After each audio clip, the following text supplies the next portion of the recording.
welcome to the coverage of the Cannes Film Festival here only on Prudent Media. Well, it's the last day of the festival and tonight we'll find out who's going to win the big prize, the Palme d'Or. For the last 10 odd days, we had more than 35,000 delegates from all across the world who gathered here to watch films and more films.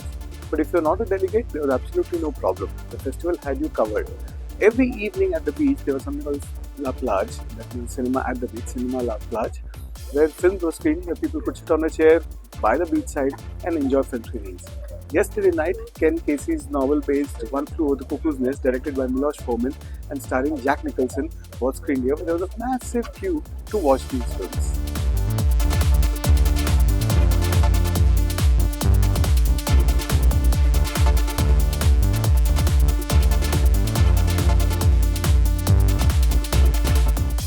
The other film of interest as far as India is concerned was Sachin Chatte's Aranyer Din Ratri, whose restored version was screened and it was presented by none other than Wes Anderson. Well, there were a lot of other stars also in the audience, including Alejandro González Iñárritu, the famous Mexican director who has a bunch of Oscars, maybe 5 of them, to his credit.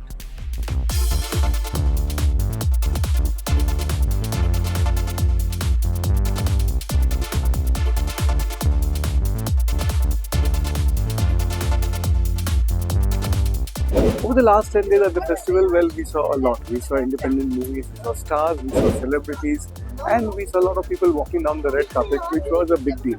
Now, as far as the red carpet is concerned, let me tell you something. Well, only the cast and crew usually walk down the red carpet, or if there are sponsors and their ambassadors who walk down the red carpet. For example, Aishwarya Rai, who is a brand ambassador for a beauty product, she was also here and she was also on the red carpet.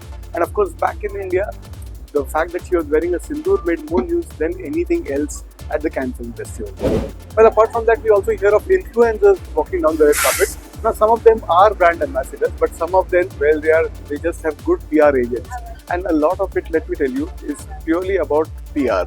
Well, they walk just about any red carpet and take a picture and post it on Instagram or on social media. And it makes news back home as to who was wearing what and what kind of necklace they had and what kind of earring they were wearing. But believe me, in Cannes here, nobody cares about who is walking down the red carpet here, because there are so many big stars who are also seen on the red carpet and who get far more attention.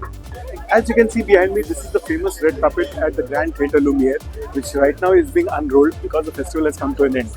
But this is the red carpet which all the stars walk down, and the pictures from there are splashed all around the world.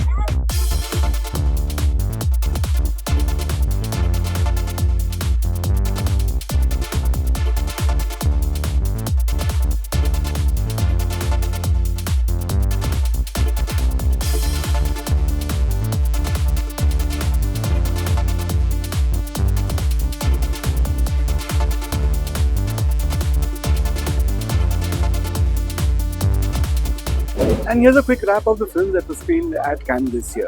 Well, there were 22 films in the competition section and I managed to catch almost all of them, barring one. As far as India is concerned, well, the only film of any interest, the only film that premiered at the Cannes Film Festival this year was Neeraj Gaiwan's Homebound in the Uncertain Regards section. Well, it didn't win any awards, but it won hearts for sure, and it also won a lot of rave reviews. Let's hope that this film will release in India soon. The other film of interest as far as India is concerned was, of course, the restored version of Sachin Chatte's Aranyer Din Ratri. As far as the competition is concerned, who's going to win the Palme d'Or? Well, this is going to be a tough call because there are so many good films, including some masters. One of my favorites was Jafar Panahi's It Was Just an Accident, which has a good chance of winning the Palme d'Or, but of course it depends on the jury. And there were a bunch of other films as well. Joaquin Trial's A Sentimental Value is also a front runner, along with The Sound of Falling, and not forgetting, of course, Richard Linklater's Nouvelle Vague, The New Wave, which was my favorite film at the festival. It may or may not win an award, but it definitely won a lot of hearts as well.